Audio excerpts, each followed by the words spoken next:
And good work by Kieran Heron, originally from Love Jarrag, now playing with Kevin Lynch's club in Dungiven, County Derry. Good play by the left half back. There's Dinny Cahill and Gregory O'Kane in his second term as manager of Antrim, and certainly in terms of doing a good job. So far so good. Haven't seen off the challenge of Carlow and Dublin. Here's PJ O'Connell, good block down by Gardner, sends it straight down the middle towards Tom Kenny, into the space. First to react, Sean Delargy.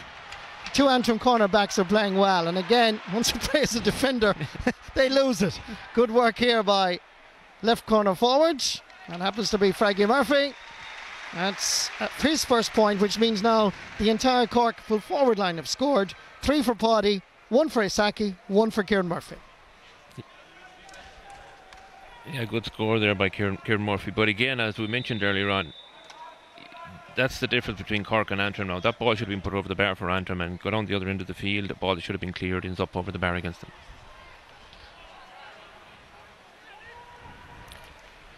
Neil McManus driving it in low into the corner. Owen Cadigan beating Thomas McCann.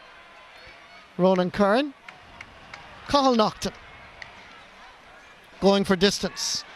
Donnelly takes it in front and did well.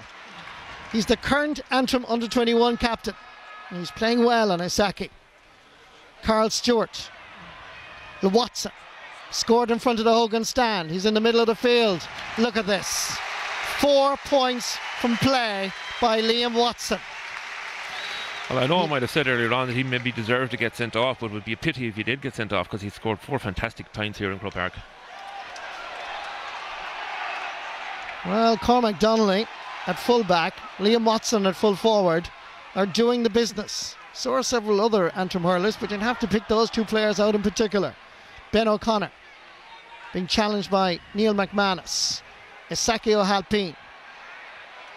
Cormac Donnelly tells his corner back to take Isaki, now takes the responsibility himself. Out far is Fraggy Murphy, getting inside the cover. They try to hook him, they try to prevent him from scoring, but all efforts fail as Kieran Murphy puts 2 points to his name on the score sheet.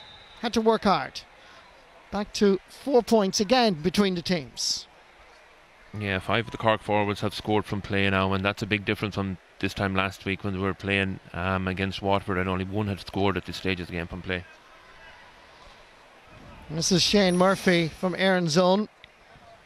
He's won 2 county championships with his own club, but former Cork minor. This is what happened as he was coming out to clear. Oh yes, there was a total accidental follow through, but it was accidental. Absolutely, yeah. His momentum carried him through, in fairness. Michael Wadding, he saw it and he looked at it and he continued on play. Puck out by Chris O'Connell. It's a good one. Finds James McKeague. The hard-working PJ O'Connell. The last time we had a PJ O'Connell in Croke Park happened to be from O'Callaghan's Mills in Clare. It was one of your own, Marty. One of my own, yes. So he's now playing corner forward for Antrim. He was effective, PJ O'Connell. He was good. He was very effective, yeah. Very physical, very strong. And coming across to take this again is Neil McManus. Well, 1.5 minutes to go. And you'd have to say that, considering what the Antrim management team were telling me before the game, they wanted to be very close to Cork at half time. They didn't want to be over nervous or not perform. So so far, once they don't concede another goal in particular, well then Antrim will be well pleased. They'll be happier if McManus puts this over. 5 points, all from frees for the centre half forward. 3 points between the teams in this All-Ireland quarter-final.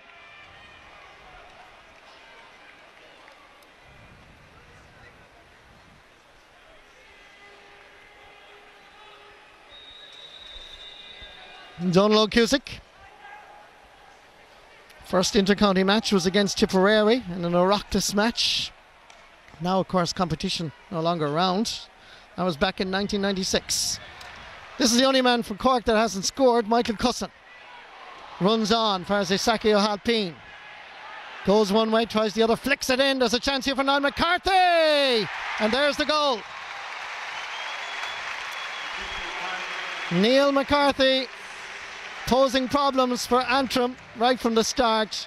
He got a sniff of goal for the first time in this particular match, created by Isaki O'Halpine, and he battered it past Chris O'Connell. Yeah, it was a great finish, Marty, in fairness. He had no room to swing the hurley. He'd have been hooked, so instead he just played in front of it, threw it up and just batted into the goal. Very intelligent finish. Devastating blow for Antrim, as they were performing so well. 2 minutes of additional time now, and they need to make sure that Cork don't score more before the break, just to make a good second half out of it. We're now already into injury time. So from being 3 points down after Neil McManus's 5th point, the lead is far more substantial now. It is, yeah. I just mentioned it, anticipated it before it happened, and it's the time of the game when you don't want to concede, when you're an underdog and you're trying to hold on to that 2 or 3 points of a lead going in. And in fairness to Niall McCarthy, he's on fire today, and he got the opportunity and he finished it.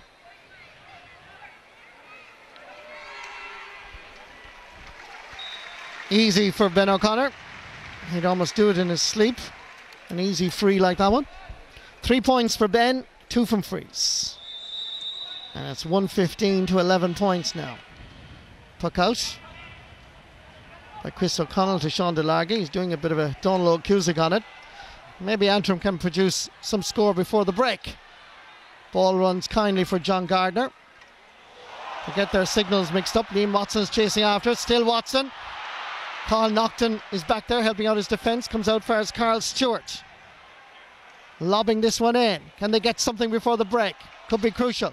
Loose ball gathered by Ronan Kern. Looks around under no great pressure. Sends it down towards Michael Cusson. Great catch by the 6'7" star from Sarsfields. Gives it back to Tom Kenny. Putting it into the space for Frankie Murphy to run onto. Showing good leadership this afternoon. Trying to get past Johnny Campbell. That's a free for Cork. Dead straight in front of the posts. Michael Cusson hasn't really been in the game up to now. The last 2 balls that came down, high balls all there, he won them and laid them off. Got a goal out of one, and this has resulted in a free. He's the only forward that hasn't scored from play yet from Cork, but he's contributing well. Looks like Johnny Campbell could be shown a yellow card here. He is. And it's a free dead straight in the front of the post for Ben O'Connor.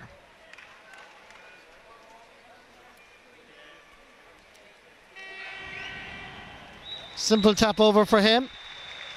That's Ben O'Connor's 4th point of the game.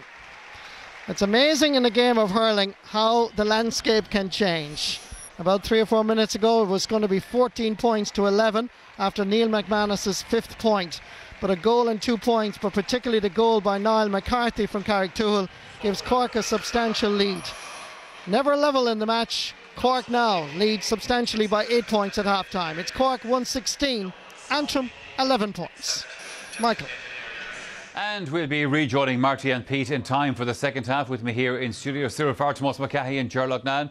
Tomás, it was tight enough for most of that first half, but that last couple of minutes there has put that gap into it. Yeah, we were saying there just before half time with 2 minutes to go, maybe 3 minutes to go, that Antrim will be very happy, only 3 points in the game, and Cork produce a goal. And certainly I suppose the man for the Cork first half has been Niall McCarthy. He's been excellent, and it was a great finish by him, and they'll be happy now that they're going in at 116 to 11 points up, right? I mean, I think the key here was the switching of Kieran Murphy to centre forward.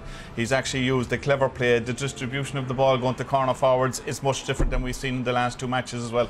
And it was a great start by Paddy O'Sullivan as well. Well deserved his starting position. 3 great scores as well. Antrim on the other side will be disappointed with the last couple of minutes there, and it'll also be disappointed 1 or 2 opportunities that they had with possession and they gave it away. Yeah. Silly mistakes, and silly mistakes at this level are going to be crucial, and Cork actually got the benefit of those and got a few scores when Antrim had the momentum in that first half period. Alright, we're going to take a break here on the Sunday game. Back with more straight after that.